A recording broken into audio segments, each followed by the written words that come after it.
तो नमस्कार छात्रों, हम पल्लवन के बारे में जानकारी लेते हैं। मतलब पल्लवन क्या है ये हम विस्तार से वहाँ पर देखते हैं।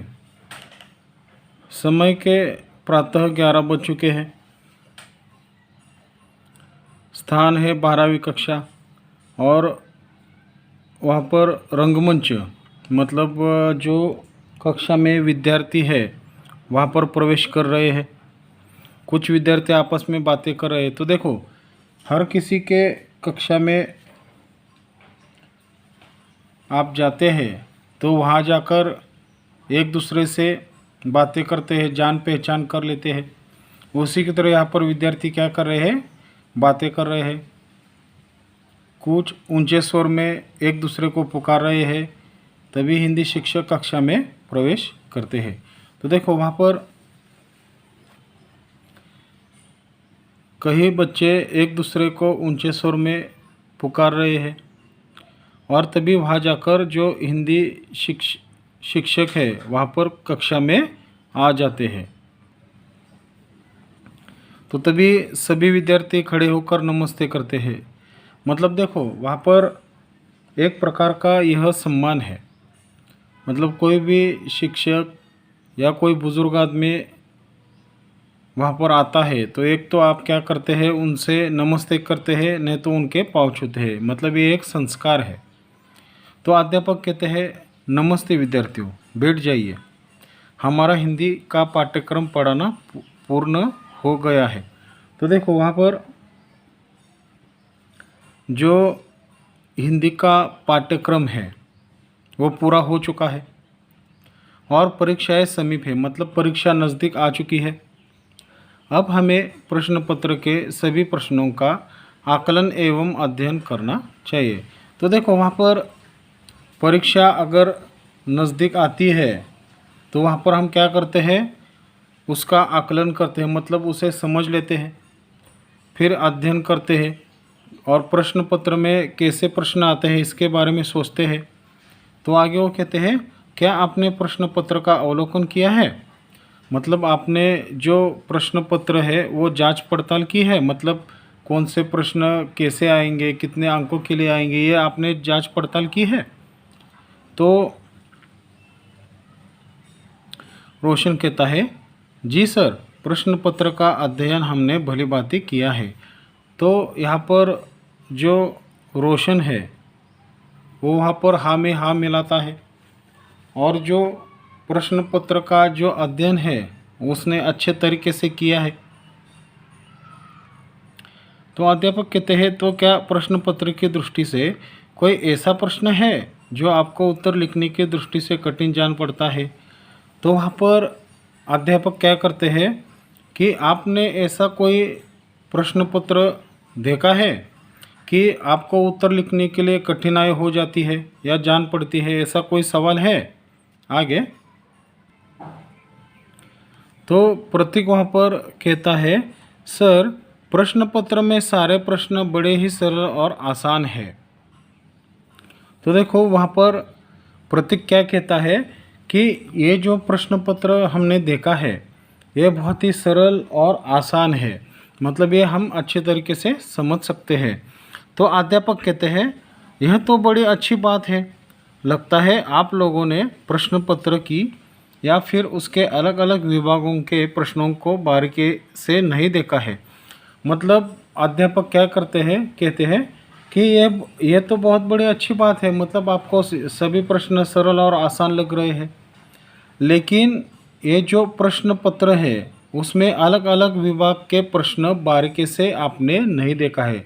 मतलब प्रश्न कैसे आते हैं, मतलब वो प्रश्न आपको आसान लगता है या नहीं लगता है, इसके बारे में आप क्या करते हैं, बारीकी से उसकी ओर नहीं देखते हैं। तो अध्यापक कहते हैं, मुझे लगता ही था कि व्यवहारिक हिंदी विभाग के किसी न किसी प्रश्न को लेकर आपके मन में शंका होगी। तो अध्यापक क्या कहते हैं कि ये जो व्यवहारिक हिंदी का विभाग है इसमें किसी न किसी प्रश्न को लेकर, मतलब ये प्रश्न कैसे आया है, कहाँ से आया है, इस सभी प्रश्नों को लेकर आपके मन में शंका तो ज़रूर आई होगी, मतलब आपको ये आसान नहीं लगा होगा, ऐसे अलग अलग प्रकार की शंकाएं आपके मन में आई होगी। तो शीतल कहती है, जी सर, मैं पल्लवन इस घटक को लेकर दुविधा अनुभव करती हूँ। तो वहाँ पर जो शीतल नाम की छात्र है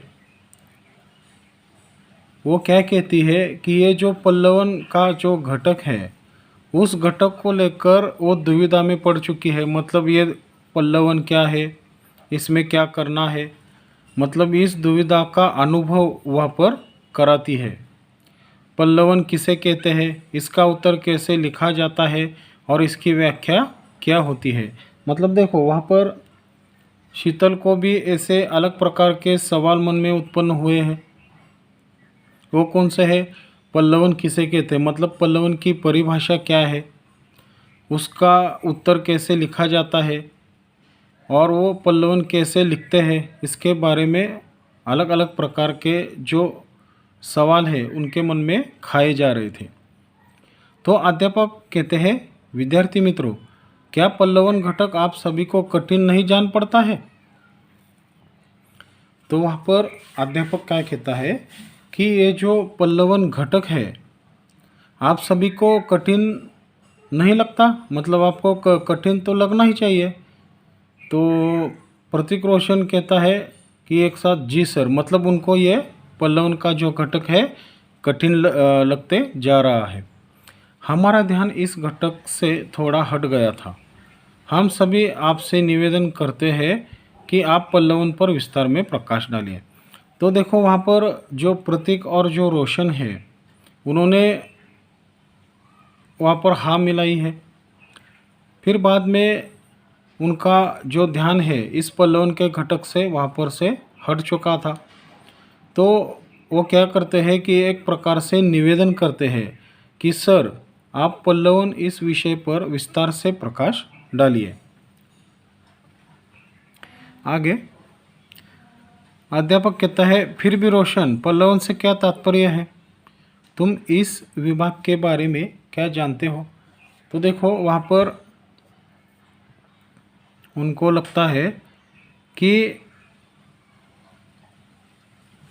रोशन को लगता है कि पल्लवन से क्या तात्पर्य है, मतलब अध्यापक उनसे सवाल पूछते हैं, तुम इस विभाग के बारे में क्या जानते हो, मतलब इस पल्लवन इस पाठ का जो विभाग है व्यवहारिक हिंदी, इसके बारे में आप क्या जानते हो। तो रोशन कहता है, हाँ, मैं इतना जानता हूँ कि पल्लवन लिखना भी एक कला है। तो वहाँ पर जो रोशन नाम का लड़का है वो कहता है कि पल्लवन लिखना ही एक प्रकार की कला है। तो अध्यापक कहते हैं, पल्लवन बहुत कुछ है, इसे प्रत्येक लेखक, शिक्षक व विद्यार्थी को जानना चाहिए।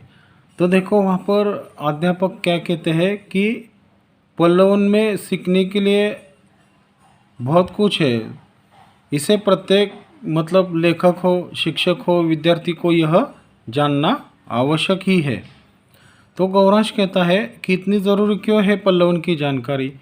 तो वहाँ पर एक अच्छा सवाल वहाँ पर गौरांश ने किया है कि ये जो पल्लवन की जानकारी जानना इतनी ज़रूरी क्यों है और हमें क्यों जानना चाहिए, इसके बारे में वो वहाँ पर अपनी सफाई देता है। तो अध्यापक कहता है, ऊपरी तौर पर पल्लवन सहज लगता है, परंतु उसकी परिभाषा तथा विशेषताएं जाने बिना इस कला को कोई आत्मसात नहीं कर सकता।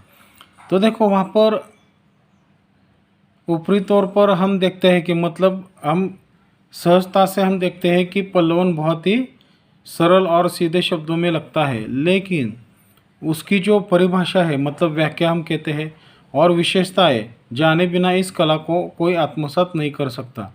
मतलब क्या है, मतलब पल्लवन किसे कहते हैं, उसकी परिभाषा क्या है, उसकी विशेषता क्या है, अगर हम वे नहीं जानते हैं तो आप इस कला को आत्मसात कभी भी नहीं कर सकते हैं, मतलब वहाँ पर आप इसको हासिल नहीं कर सकते हैं। तो रोशन कहता है, आप इसकी परिभाषा पर प्रकाश डालते हैं सर। तो वहाँ पर अध्यापक कहते हैं हाँ हाँ क्यों नहीं।